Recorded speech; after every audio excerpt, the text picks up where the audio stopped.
우리 학개서 말씀을 묵상하고 있는데요. 학개, 저랑 이름이 비슷해서 유난히 좀 마음이 가는 선지자신데요. 학개 선지자, 포로 귀한 공동체, 그들 사이에서 말씀을 전했던 선지자시고요. 성전 재건을 독려했던 그런 분이시죠. 학개 선지자는 예수님이 오시기 전 약 500여 년 전에 활동했던 선지자세요.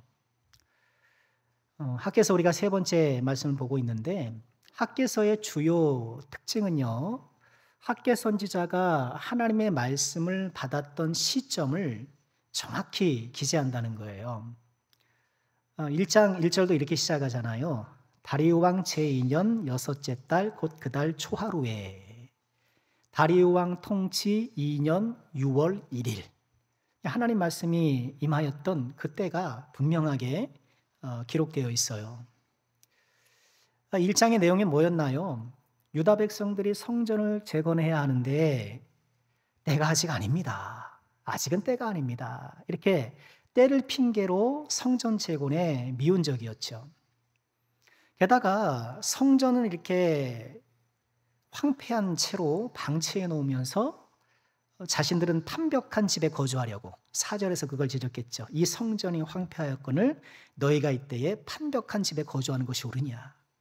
판벽한 집이라는 것은 문자적으로 보면 판잣집인데, 그래서 우리의 어떤 정서적으로 보면 판잣집, 보면 가난한 집 이렇게 생각하는데요. 그러나 당시의 상황을 보면 판잣집은 인테리어가 잘 되고 자기 집을 이렇게 아름답게 꾸미는 것들을 얘기를 해요.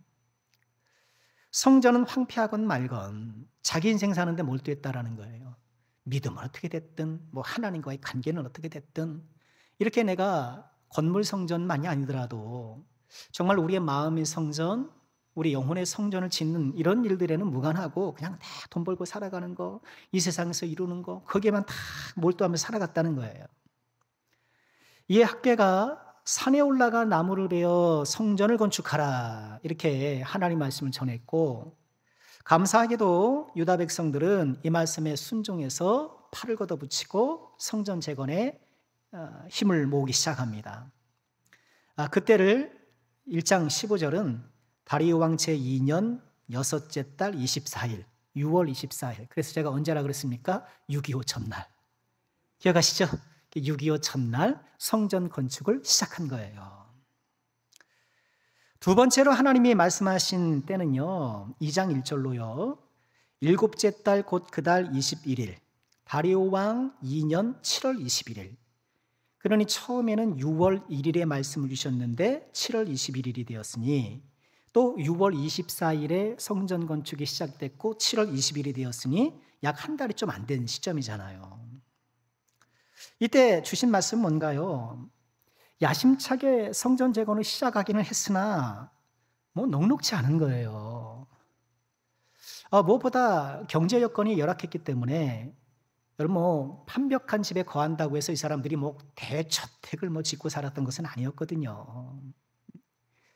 어려운 경제 여건 때문에 충분한 재료를 확보하고 준비할 수 없었고, 무엇보다 내가 지금 열심히 성전을 짓는다 하지만 그 이전 솔로몬 성전에 비하면 초라하기 이를 데 없는 거예요. 그렇잖아요. 나는 열심히 수고한다고 애쓰고 노력하는데 그 결과가 남들에게 인정받지 못하고, 꼭 인정받을 것은 아니겠지만 뭔가 초라하다고 생각하면 힘 빠지잖아요. 나는 막 열심히 했는데 한 50점 맞았다. 그러면 이게 좀 실망하잖아요. 그런 거 비슷한 것이죠. 나름 열심히 하는 일이 보잘것없어 보일 때 힘이 빠지기 쉽고, 그래서 열심히 해도 티가 안 나는 일을 우리가 잘 안 하려고 하는 이유 가운데 하나이고, 이에 학개 선지자가 하나님의 말씀을 전하죠. 마음을 굳게 하십시오. 하나님이 여러분과 함께 하십니다. 하나님 말씀하셔요. 나의 영이 계속해서 너희 가운데 머문다.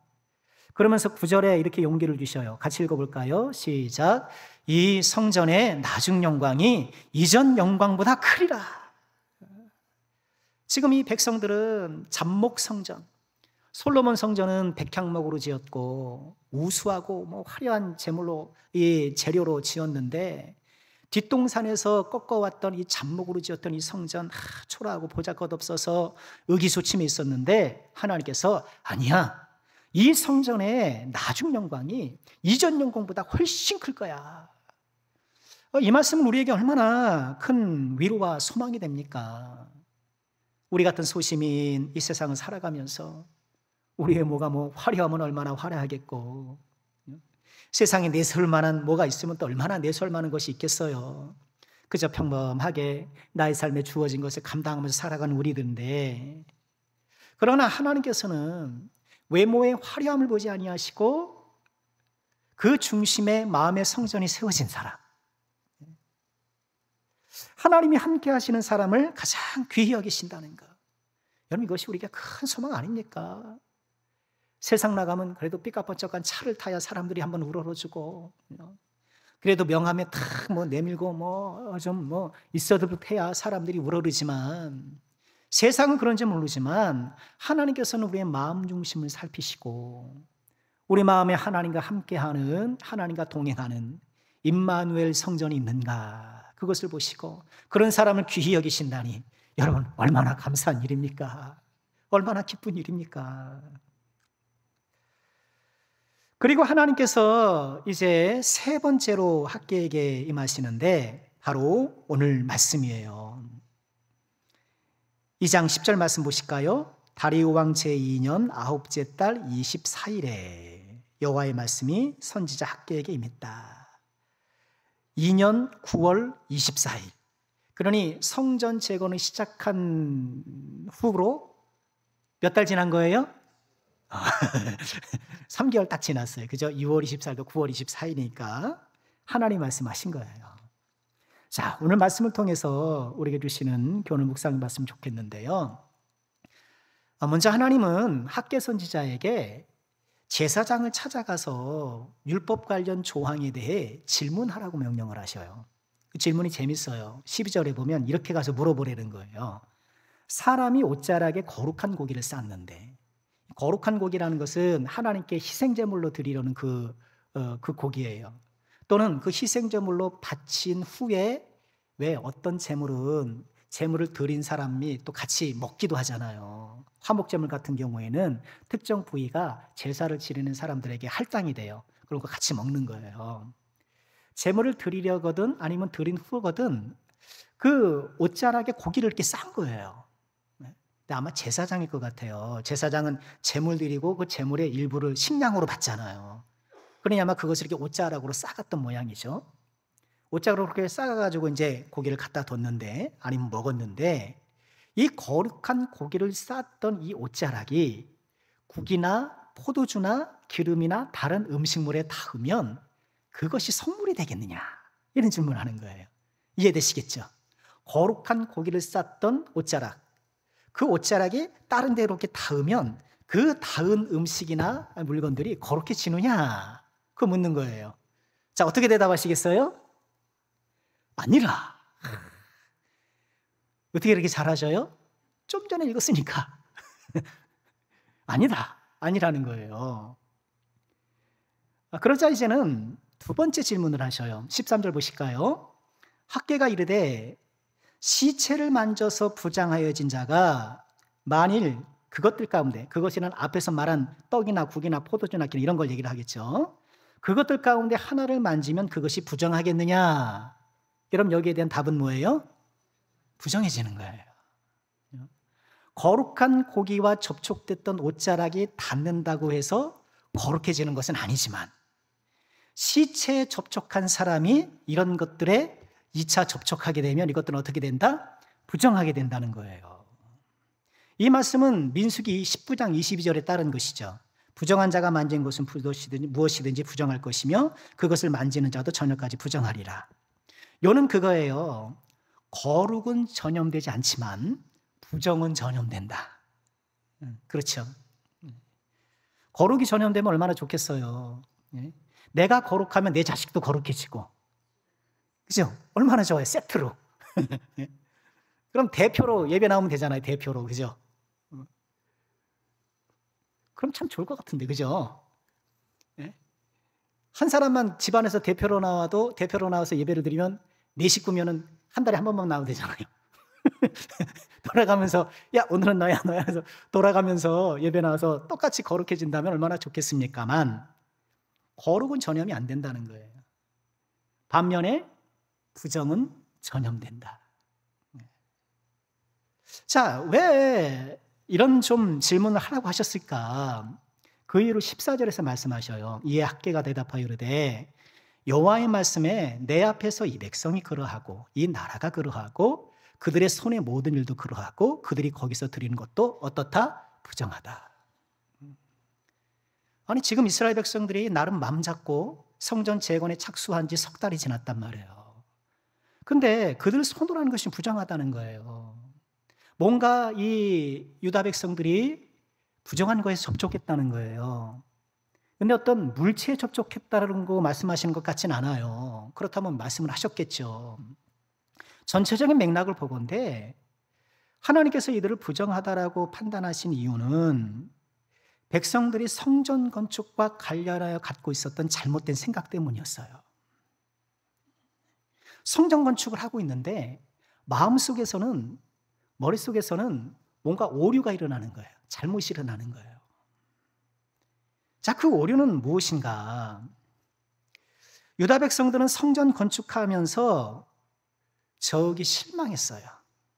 첫 번째 실망은 좀 전에 말씀드린 것처럼 아이고 내가 이렇게 열심히 짓지만 초라해. 솔로몬 성전에 비하면 초라해.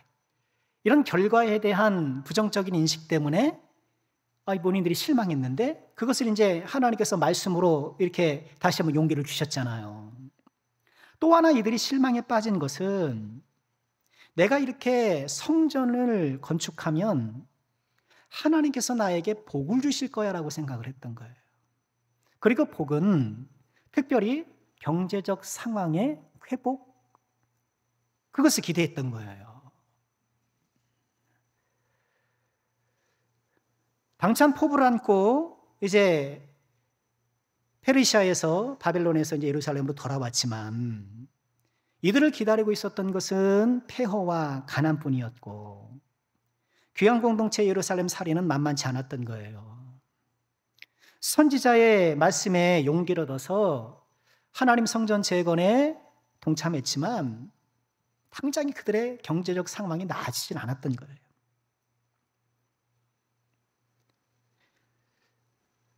이에 선지자는요, 거룩한 고기를 싼 옷자락에 닿았다고 해서 자동적으로 거룩해지지 않는 것처럼 성전 건축에 참여했다고 자동적으로 복을 받는 것은 아니라고 말씀하시는 거예요.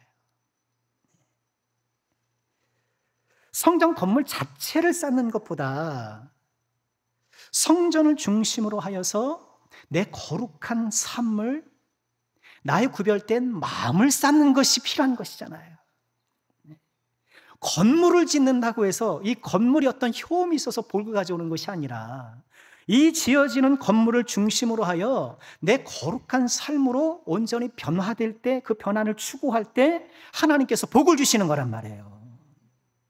성전 건축을 통해서 마음의 성전이 재건되고 생활의 성전이 재건되고 그때 비로소 하나님의 축복을 바라볼 수 있는데, 유다 백성들은 오해한 거예요. 내가 이렇게 좀 힘써서 이 일을 하니까 하나님께서 복 주실 거야 라고 오해했던 거예요. 그래서 실망했던 거예요. 그렇죠. 하나님께서 우리에게 원하시는 것은요, 구약시대도 그렇고 지금 우리도 그렇고 우리의 마음이 얼마나 하나님께서 거하실 만한 성전이 되는가, 마음의 성전이 지어지고 있는가, 또 우리의 생활의 성전이 지어지고 있는가, 변화되고 있는가. 오늘 우리 점심에도 우리 청년들하고 그 말씀을 같이 나눴었어요. 그리스도의 영, 성령에 대한 부분을 같이 나누면서 예수님이 올라가시는 것이, 제자들을 떠나가는 것이 제자들에게 오히려 복이다. 요한복음 16장에 그 말씀이 나오거든요. 생각해 보세요. 예수님을 직접 모셨던 제자라고 내가 한번 생각해 보세요. 그렇죠? 예. 인류 역사에서 12명만 초대받은 그 자리에 내가 들어갔다고 생각을 해 보세요. 예수님의 목소리를 들었고 예수님의 음성 톤은 어땠을까요? 저처럼 앵앵앵 하실 것 같지는 않고 근엄하고, 왜냐하면 우리가 영어 같아서 보는 것처럼 뭐 이렇게 그런 그 동굴형 바이브레이션인지는 모르겠는데 예수님의 목소리를 듣고, 그렇죠? 예수님의 숨소리를 듣고 예수님께서 펼치시는 그 놀라운 기적들을 눈으로 보는 거예요. 고기를 나눠주는데 막 늘어나, 떡을 나눠주는데 막 늘어나. 이야, 얼마나 기가 막혔겠어요. 이야, 우리 예수님 대단하시다. 그런데 예수님은, 그 예수님이 제자들의 시야에서 떠나가는 것, 그들의 곁을 떠나가는 것이 오히려 더 복이다. 누가 오시니까? 보혜사가 오시니까. 보혜사가 이렇게 귀한 거예요. 예수님의 말씀에 따르면 예수님을 직접 경험하고 예수님을 지근거리에서 모셨던 그 사람들보다 보혜사를 받고 보혜사와 함께하는 사람이 훨씬 더 유익이라고, 예수님 말씀 자체가 그렇다는 거예요. 그러니 12제자를 부러워할 일이 아니라는 거예요. 우리 안에 주신 성령이 훨씬 더 우리에게 유익이다, 그 말씀을 하셨는데, 이 성령께서 우리 마음 가운데 주도적으로 역사하시는 것이 뭔가요? 변화를 이끌어내시는 거잖아요. 성령께서 변화를 이끌어내시는 거예요. 우리 삶의 태도를 변화시키시고, 우리 교재를 보면 오늘 말씀에 성령께서 아니고 여러분들 마음속에 변화되기 원하는 것이 무엇입니까? 하면서 한 6가지 사례를 쭉 줘요, 그 교재에서. 첫 번째는 삶에 대한 태도가 바뀌었으면 좋겠다. 두 번째, 더 사랑했으면 좋겠다. 이게 순서는 좀 다릅니다만. 세 번째, 용기를 가졌으면 좋겠다. 뭐 이런 내용들이 있어요. 그래서 서로 이제 나누면서 여러분 어떤 것이 좀 더 가깝냐 했더니 오늘 5명이 모였거든요. 5명이 하나같이 용기래요. 용기. 그 왜 그러냐? 뭔가 새로운 걸 해보고 싶은데, 내 마음에 뭔가 좀 진취적이고 도전적인 일을 하고 싶지만 용기가 안 난다는 거예요. 그렇죠. 거기에다 제가 부연해 줬어요. 이해된다. 여러분이 새로운 것을 하려고 할 때 그것을 북돋아주는 주변의 의견보다 자제하려는 의견이 더 많을 것이다. 왜? 그렇게 내가 새로운 것을 시도하는 것, 시도 자체도 어렵지만 시도한다고 해서 성공이 항상 보장되는 것은 아니잖아요. 그러니 어른들은, 특히 부모님들은 새로운 시도에 대해서 신중할 것을 계속 요구한다. 여러분 그렇잖아요. 그렇죠. 내 자녀가 새로운 것을 시도하려고 할 때에 좀 그게 시간 낭비가 될까 봐, 비용 낭비, 시간 낭비가 될까 봐 우리가 좀 옆에서 좀 이렇게 당기잖아요. 저부터도 그렇거든요.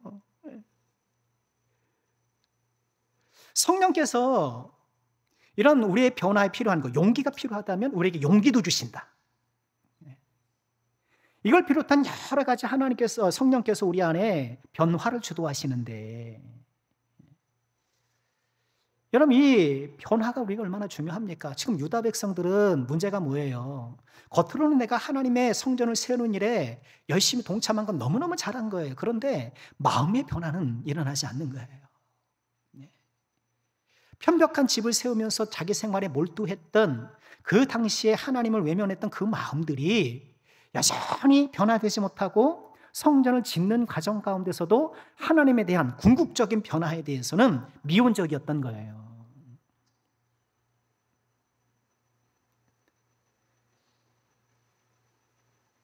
성령께서 우리에게 변화를 요청하시고 변화를 이끌어 가실 때 우리는 그 변화에 순종해야 따라가야 되잖아요.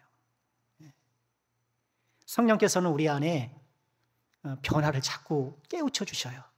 잘못을 깨우쳐 주시고 내가 무엇을 해야 할지 깨닫게 해주세요. 성령의 주요 사역에 깨닫게 하시는 거잖아요. 그리고 청년들하고 그 얘기를 나눴어요. 그러면 성령께서 우리 안에 변화를 일으키시기 위해서 우리가 협조할 것은 무엇일까? 그 교재에 협조라는 단어를 쓰거든요. 예. 성령께서 억지로 막 하시지 않거든요. 하기 싫다는데 막 팔 비틀어서 이렇게 안 하시거든요. 우리가 마음을 열고 성령님의 인도를 순응하기를 원하시거든요. 기다리신단 말이에요. 그럼 뭘 해야 되느냐? 순종해야 합니다. 맞죠? 네.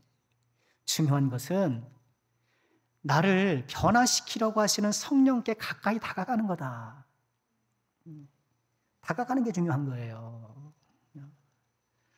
그래서 하나님께 성령께 다가가는 시간이 확보되어야 된다. 성령께 순종해야 된다는 걸 모르는 사람이 어디 있겠느냐. 중요한 것은 나를 이끄시는 성령께 가까이 다가가려는 구체적인 노력이 없는 거다. 경건의 시간을 확보하십시오. 5분이 됐든 10분이 됐든 15분이 됐든 말씀 보고 하나님께 기도하는 시간을 꼭 좀 가지세요. 평생에 그거 안 됩니다. 그렇죠? 평생에 그거 씨름하다가 무슨 경건 신앙생활 하면서 그거 가지고 씨름하다가 다 끝나요. 평생에. 그건 이미 장착이 되어 있어야 되는 거예요. 우리도 마찬가지란 말이에요. 한면으로는 성령께 가까이 나가는 구체적인 활동이 있어야 된다. 또 하나는 죄를 멀리해야 한다. 죄를 멀리해야 된다는 거예요. 그래서 한 가지 예를 들어줬어요. 그 전에 제가 청년 사역을 할 때 부목사 때 외부 강사를 한번 모신 적이 있어요. 일전에도 한번 말씀드렸을 것 같아요. 당시 남가주 사랑교회 청년부 담당이셨어요. 그분이 오셔서 우리 집회를 인도하셨는데 사례를 얘기하시더라고요. 한 청년이 목사님 함께 상담하러 온 거예요. 벌써 이제 한참 오래전이니까 상담 내용은 자꾸 야한 동영상 본다는 거예요. 컴퓨터로 자꾸 그 안 좋은 동영상 이런 거 막 자꾸 보게 되고 거기 붙들린다는 거예요. 그것 때문에 너무 죄스럽고 해결 안 되니까 목사님께 상담을 온 거예요. 그 목사님 어떻게 하셨을까요? 청년집으로 찾아가셨어요.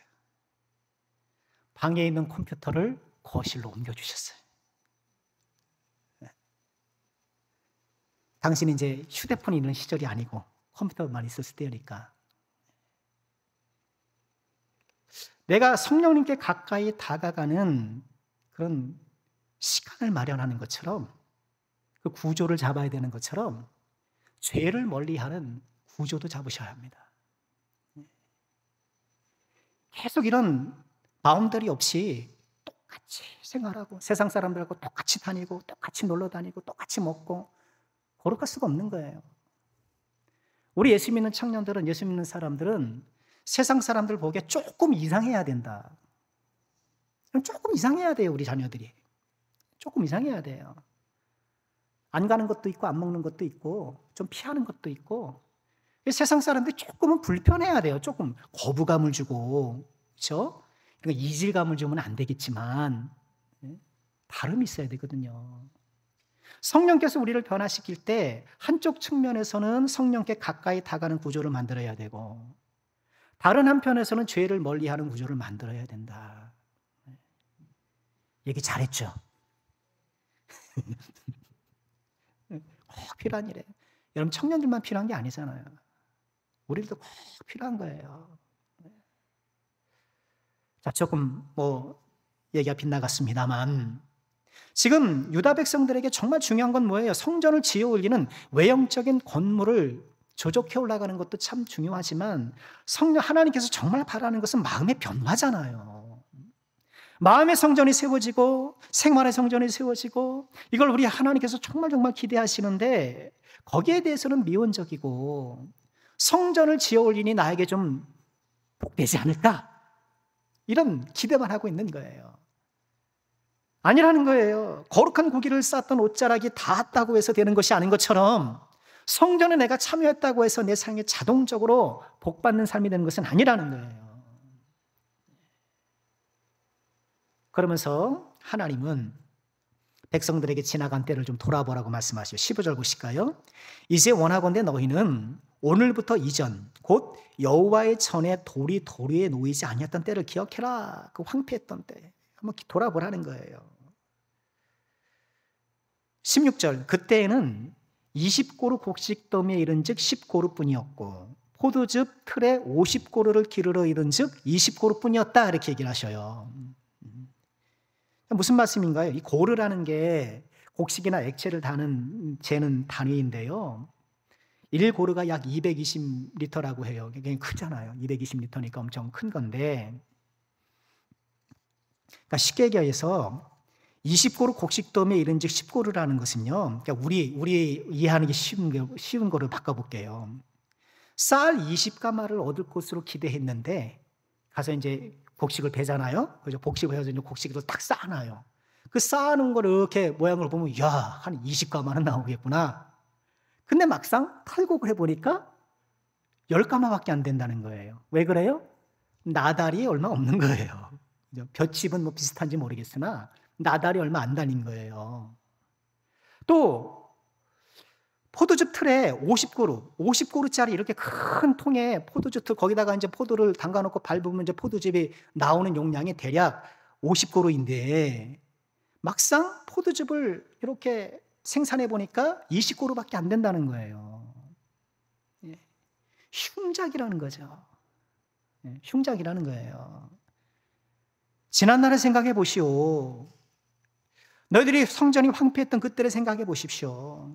여러분들 그렇게 나름 편벽한 집을 세우면서 여러분의 몰두하면서 살아갔지만 어땠는가? 흉작 아니었는가? 그러면서 그 흉작을 해설해줘요. 17절 볼까요? 만군의 여호와가 말하노라 내가 너희 손으로 지은 모든 일의 곡식을 마르게 하는 재앙과 깐북의 재앙과 우박으로 쳤으나, 결국 그렇게 그들이 편박한 집을 세우면서 막 나름 노력했지만 그럼에도 불구하고 흉작했던 이유는 하나님께서 재앙적 징벌을 가하셨기 때문이라는 거예요. 징벌을 가하셨기 때문에. 그러나 징벌 자체가 목적이 아니라 내게로 돌이키게 하려고. 내가 열심히 노력했지만 20고루를 기도했는데 10고루밖에 안 돼요. 그럼 내가 기술이 없나? 내가 뭐 때를 못 만나나? 뭐 여러 가지 생각할 수 있겠지만 그런 인생 환난과 인생 징계를 통해서 좀 하나님께 돌아오라는 거예요. 하나님께서 그것을 통해서 돌아오도록 그들을 이끄셨다는 거예요. 여러분, 하나님께서 이렇게 하실 때가 많이 있으시잖아요. 인생 환난을 통해 우리를 부르시는 거예요. 때때로 하나님께서 직접적으로 우리에게 환난을 가하실 때도 있지만 이 땅을 살아가면서 우리가 이 세상의 오염성으로 인해서 겪게 되는 그런 시련도 있잖아요. 어떤 형태가 되었든 이 세상에서 시련과 고난을 만났을 때 나를 돌아보고 하나님 앞에 한 걸음 더 나아가려고 하는 것, 이것이 우리에게 꼭 필요한 마음의 자세잖아요. 지금껏 너희가 너희 삶에 몰두하면서 살아갔을 때 흉작을 거둘 수밖에 없었지만 그 모든 것들 내가 너희들을 돌이키려고 했던 것이다. 그런 상황에서 지금 성전 건축하면 자동적으로 복을 받을 것이라고 생각하는 것, 그게 합당하겠느냐? 변화해야 되지.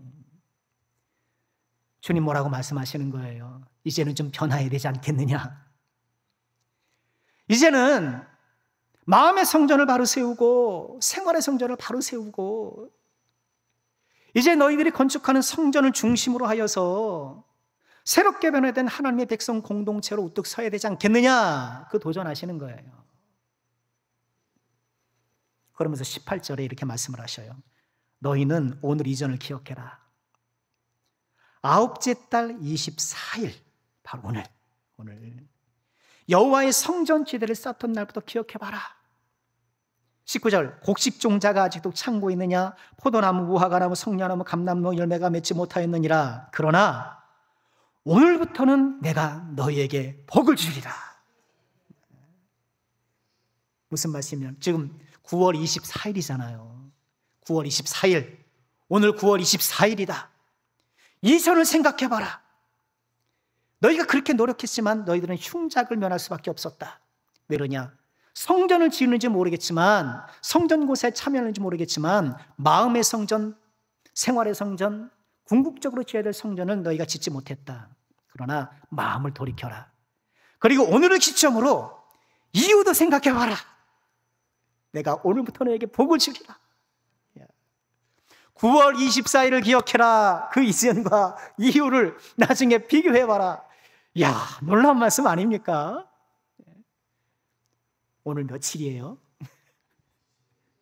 9월 21일. 9월 21일을 기억해라.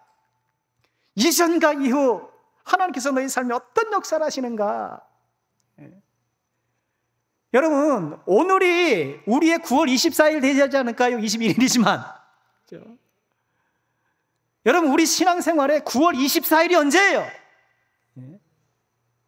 이전과 이후로, 애프터와 비포로 하나님의 축복과 은혜를 누리게 된 그 내 인생의 기점, 9월 24일. 그 9월 24일을 붙드셔야 돼요. 그 9월 24일을 맞이하셔야 돼요. 어려운 게 아니에요. 어떻게 해요? 하나님 앞에 마음의 성전을 세워 올리고 내 생활의 성전을 세워 올리기로 결단하는 거예요. 이 말씀을 우리가 다시 한번 기억했으면 좋겠어요.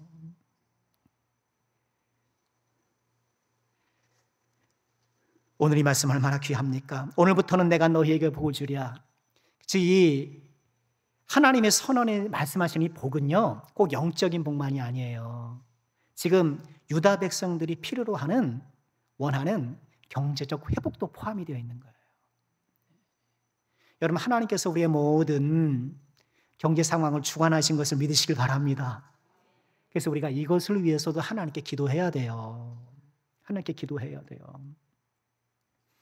목사님, 예수 안 믿는 제 친구는 얼마나 돈 많이 버는 줄 아십니까? 그렇게 항변하는지 모르겠는데요. 하나님은요, 악인과 선인에게, 의인과 악인에게 동일하게 햇빛을 비춰줘요. 그래서 예수를 안 믿어도 그렇게 잘 나가고 돈 잘 벌고 막 떵떵거리는 사람들 얼마든지 있을 수 있는 거예요. 그러나 하나님의 자녀는 그렇지 않다는 거예요. 하나님의 자녀는 그렇지 않다는 거예요. 하나님은요, 우리의 모든 필요들이, 우리 먹고 마시고 입고 하는 우리의 모든 필요들이 하나님 제쳐놓고 자기의 노력으로 막 세워가는 것이 아니라 하나님과 함께 하나님의 나라를 세워가는 과정 속에서 우리의 필요들이 채워지는 걸 원하셔요.